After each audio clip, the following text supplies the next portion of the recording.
I went through a lot of kind of tragedy, and from about 2002 to 2006, a lot of things were going wrong for me. And one of them was losing my instrument, where I lost my joy on stage. And I almost felt like I kept going just to help the people around me. There were many nights where I'm like, I'm really done with this.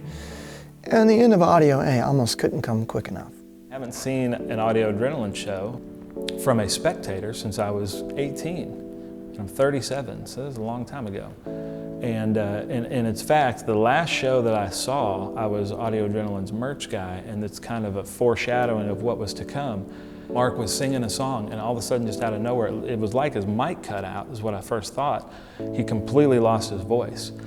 And they were in the middle of recording a specialty record, and the next day I had to drive him to Memphis to go record that. The rest of the guys got on the bus that night, but he had to go to this voice doctor and get some kind of like steroid shot, and that's when really the voice troubles were identified, and that was probably 96, and it was really scary because it was really scary for him too. I could tell by his face that something was going on because it was just like on and off, and he could open his mouth and he could make wind come out, but just nothing would come out. And I remember thinking, wow, that's strange.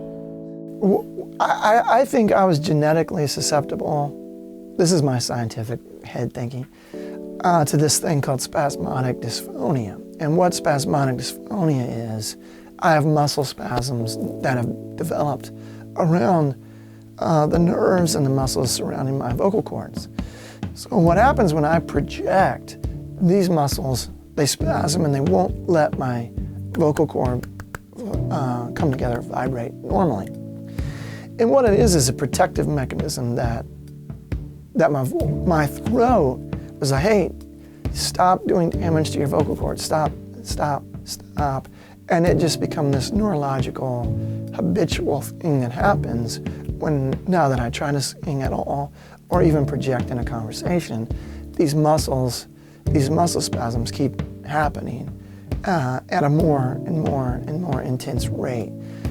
So that's what I have, it's called spasmodic dysphonia. There's a few people and entertainers that have gotten it from overuse. A few basketball coaches, like if you're yelling a lot, they'll develop it.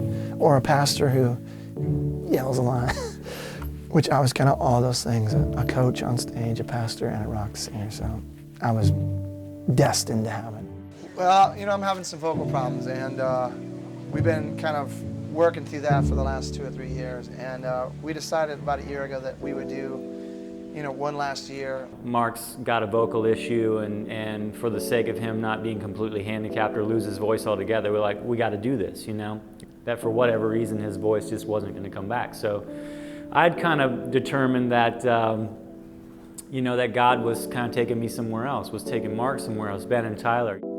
From then on, I don't think any of us forgot that. That all of a sudden his voice could just go out and we could be done tomorrow. And there were lots of times that we would play that we could tell his voice was getting weaker and weaker, and then as we kind of grew up, Tyler started taking more of the front singer role. Mark would always be like the hype man, front man, but Tyler took on more singing, and then we hired another guy that played guitar and could sing, and we were just always kind of on call, like at any time somebody might step up to the mic if Mark gives that like voice is gone sign. So that was kind of weird, and we could look back, and each record, you can go back just chronologically, and each record, you could hear his voice going worse and worse. So in that process, I didn't know what was coming next. I thought my voice was going to come back. It didn't. It kept getting worse and worse, and then that for me became a really frustrating point with God. People would come and pray for me and anoint oil on my neck, and after a while, I'm just like, what makes you different than the last 20 people that did that? I'm like, I'm like struggling with this, like, why did God allow this to happen? Because, I felt like we were with pure motives out there doing His work. If you're going to get persecuted, God's going to bless you for it. It's not like it's the end of the world. We get persecuted all the time. If we play in a public high school, we're setting up our PA to play. People walk by and say, "Oh, it's a Christian band. They're no good," because of the censorship that goes on in the media and MTV. They think that Christian music can't be as good because we're not on MTV. So persecution is just part of ministry. Persecution is part of evangelism, and persecution is part of being a Christian. He's always been that guy that was just above reproach and,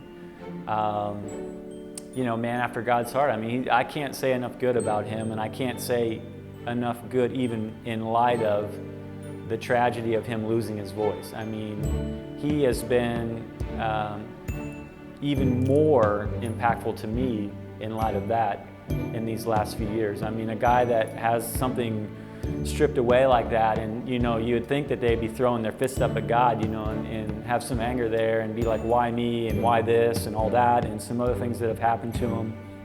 But he is just a man of faith, man. He steps in there and he takes the punches, and he's like, God, I know you're doing this for a reason, and he just plugs along. Yeah, at the Hands and Feet Project, which Audio Adrenaline started in 2004, we care for the orphan and abandoned children of Haiti, and I've been a founding member and a board member, which means basically you just kind of help from a distance, guide it and direct it.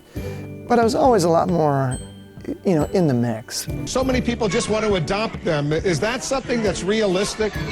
Yeah, they're very adoptable, and if you came here to the Hands and Feet Project, it's hard to leave. You wanna just take a moment and love on them for a long time. Well, there are quite a bit. I've adopted Haitian children, working on adopting more. I love Haiti. I have since I was in junior high school, but right now I'm the executive director of this organization, and I've been in that position for just about a year.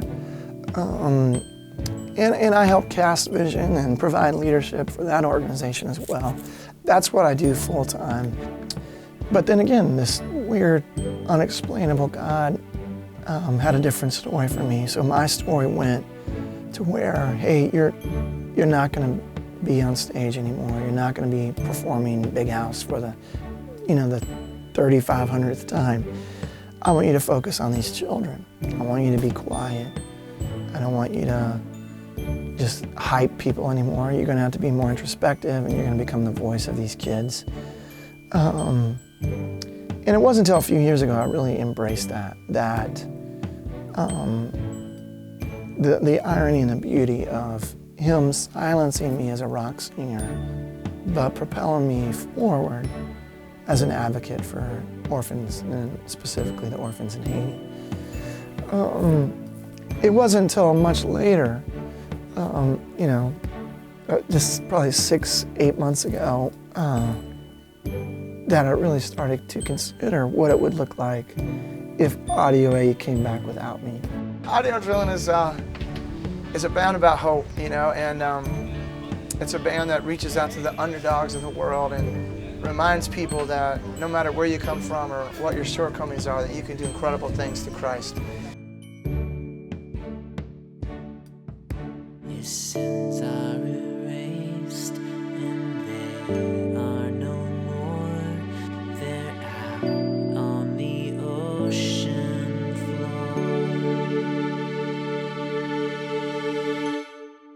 floor. Cowboy Up. Grow an afro.